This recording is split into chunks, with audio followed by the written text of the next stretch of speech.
Bonjour.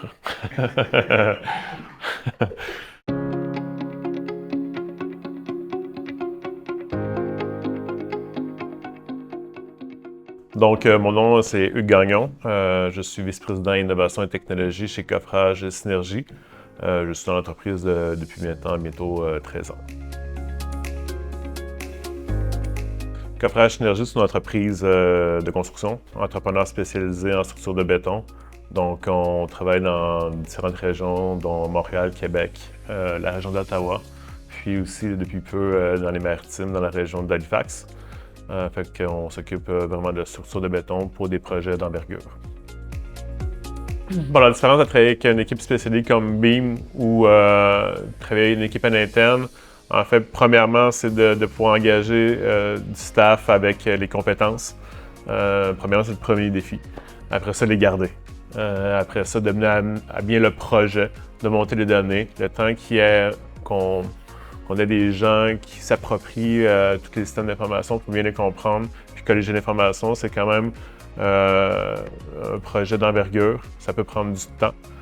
Tandis qu'avec Beam, on a déjà cette espèce de boîte qui est déjà prête avec des spécialistes à l'interne, dont on n'a pas de souci, on sait que ça va être stable. Puis on peut passer directement à l'analyse sans nécessairement monter un projet qui peut durer des années, puis qui peut être incertain. À travers tout ça, on a le besoin de formation, il faut former nos gens. Il y a beaucoup d'éléments à prendre en considération quand on monte une équipe comme celle-ci. Ça vient faciliter, je vous dirais, le travail avec Beam grandement. Je suis Jordan Lavallée, je suis au développement corporatif chez Synergie et mon rôle est assez vaste, c'est-à-dire que je suis dans tous les projets spéciaux et je travaille avec la plupart des vice-présidences dans l'entreprise.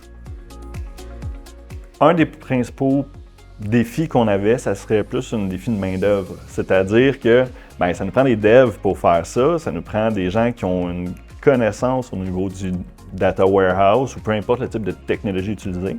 Puis en même temps, si on veut rester en avant de la parade chez Synergie, il faut qu'on soit les premiers à prendre le lead. Fait que ça veut dire quoi? Ça veut dire se préparer à l'arrivée de l'intelligence artificielle. Pour ça, ça nous prend des professionnels pour structurer le travail qu'on fait, puis s'assurer qu'il est structuré d'une bonne façon pour que ce soit réutilisable. Comment je qualifierais le travail avec Beam? Je dirais simplement que ça ouvre des perspectives. Le monde, on parle de AI en ce moment beaucoup. C'est très trend, puis avec raison. Par contre, ce qu'on sous-estime, je pense, c'est la qualité de la donnée, la structure de la donnée. Je pense que l'étape du BI, c'est une marche inévitable si on veut se rendre un peu plus loin.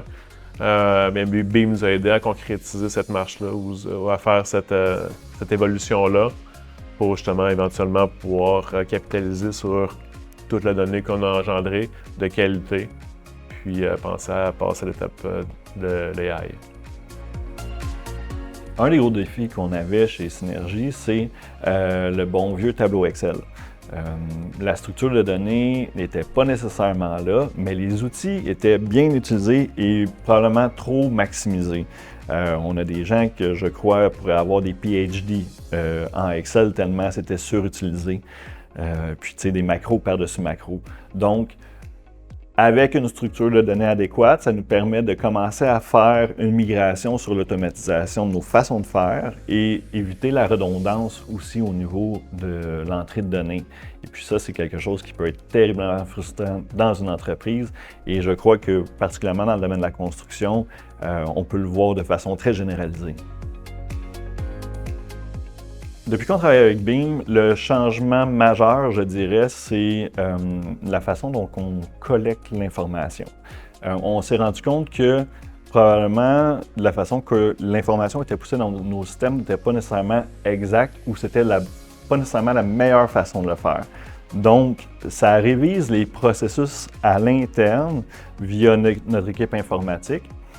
Mais en même temps, ça permet aux gens de comprendre la donnée qu'ils devront utiliser plus tard avec le reporting qu'on va faire. Donc, ça permet un peu une synergie, là, sans mauvais jeu de mots, au niveau de nos équipes pour travailler ensemble, pour s'assurer que tout notre processus de collecte de données est bonne et puis qu'on a une seule source de vérité. Travailler avec BIM, c'est structurant. Puis la raison pourquoi je considère que c'est structurant, c'est que on doit absolument revoir nos façons de faire à l'interne pour s'assurer que toute la donnée qu'on collecte soit collectée de la bonne façon. Donc, on veut avoir une seule source de vérité, mais en même temps, les gens qui rentrent la donnée, il faut s'assurer que le processus est valide et il est bon. Donc, on s'est rendu compte qu'il y avait plusieurs façons de collecter probablement même la même donnée 2 fois et 3 fois. Donc, de notre côté, on n'a pas eu le choix de s'adapter puis travailler avec les équipes pour s'assurer de faciliter ça, d'avoir un standard et avoir une seule source de vérité. Une des choses qui me vient à l'esprit rapidement avec BIM, un cas d'usage, c'est beaucoup avec les ressources humaines. On a un logiciel de gestion de ressources humaines. Cependant, BIM vient rajouter une couche de précision et une plus grande flexibilité sur comment travailler avec la donnée. Donc, les taux de roulement, bien identifier les gens. Et puis, en fait, encore une fois, juste le fait de travailler avec BIM nous permet de se rendre compte que le système n'est pas nécessairement parfait, mais on est capable d'aller chercher l'information qu'on a besoin pour la structurer. En début de projet avec BIM, on apprenait même à se connaître.